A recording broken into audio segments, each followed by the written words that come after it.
ఇప్పుడు ఎలక్షన్స్ వస్తున్నాయి. అవును. ఏ పార్టీ గెలిస్తే బాగుంటది? టీఆర్ఎస్ వెళ్తే బాగుంటది. ఇప్పుడు ఎందుకట్లా? ఎందుకంటే రేవంత్ రెడ్డి చేసే పని ఏది పని బాగాలేదు. ఇప్పుడు ఒక్క పని ఏమి అవ్వటం లేదు. మా గల్లీకి రోడ్డు సంవత్సరం అయింది. ఈ రేవంత్ నగర్ డివిజన్ లో ఇంతవరకు పని కాలేదు. ఏ పని చక్కగా కావటం లేదు. ఎన్నిసార్లు చెప్పినా రేవంత్ రెడ్డి కార్పొరేటర్ ఎవరు వచ్చి చూడటం లేదు ఇక్కడ. మరి మేము అన్ని ఇస్తున్నాము ఫ్రీ కరెంటు, గ్యాస్ 500కే ఇస్తున్నాం అని అంటున్నారు. గ్యాస్ ఇట్లా 500కు అస్సలు మాత్రం రావటం లేదు.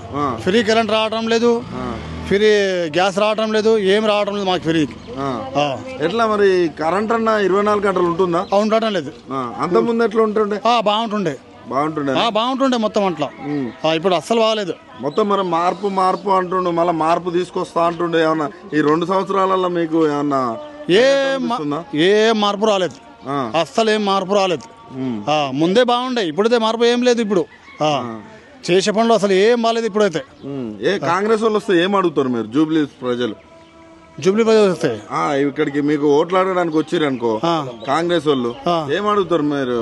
ఏం అడుగుతాం? ఏం పనులు చేయలేదు, మీరు ఎందుకు వచ్చారో ఓటు అడగడానికి చెప్తాం.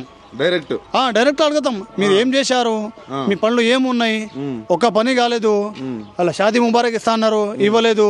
తులం బంగారం ఇస్తున్నారు, ఇవ్వలేదు. ఈ పని చేస్తా అన్నారు, చేయలేరు. ఏమని ఓట్లు అడుగుతున్నారు అవసరాలు? ఎన్నిసార్లు చెప్పినాం ఇక్కడ ఈ పనులు చేయమని, అసలు చేయటం లేదు. రాత్రి పోనీకి రాకొచ్చింది, గల్లీలో మొత్తం పడిపోతున్నాము. సంవత్సరం అయింది తొవ్వి, ఇది ఇంతవరకు ఎవరు చేయలేదు. మరి ఇట్లా సంవత్సరం నుంచి ఇట్లే ఉంటే వాళ్ళకు కాంగ్రెస్ వాళ్ళకి అవపడతలేదా, లేకపోతే వాళ్ళు ఇక్కడ చర్యలు తీసుకోవట్లేదు? చూడటం లేదు సార్. ఎన్నిసార్లు పిలిచినా చూడటం లేదు. అక్కడి నుంచి అక్కడ వెళ్ళిపోతున్నారు. అధికారులకు కంప్లైంట్ ఇచ్చినాము, మున్సిపల్ వాళ్ళకి చెప్పినాము, అధికారులకు ఇచ్చినాము, అందరికి చెప్పినాము. అంత ముందు ఇదే ప్రాబ్లం చెప్తే ఎట్లా ఉంటుంది? అప్పుడే వస్తుండే, ఎంబటే వచ్చి చూస్తుండే. మా ఎమ్మెల్యే గారు వస్తుండే అప్పుడే వెనకల్నే. ఇట్లా ఉండి పరిస్థితులు వస్తుండే. ఇప్పుడు అసలు రావడం లేదు, ఎవరు పట్టించుకోవడం లేదు. ఎవరు నవీన్ యాదవ్ ఎవరు నిలబడతారట కాంగ్రెస్ నుంచి? ఎవరు నిలబడ్డా మరి ఎట్లా ఉంటుంది? ఆయన ఎవరైనా నిలబడి మేము ఇచ్చేదే కేసీఆర్ కే. అంతేనా? ఓకే.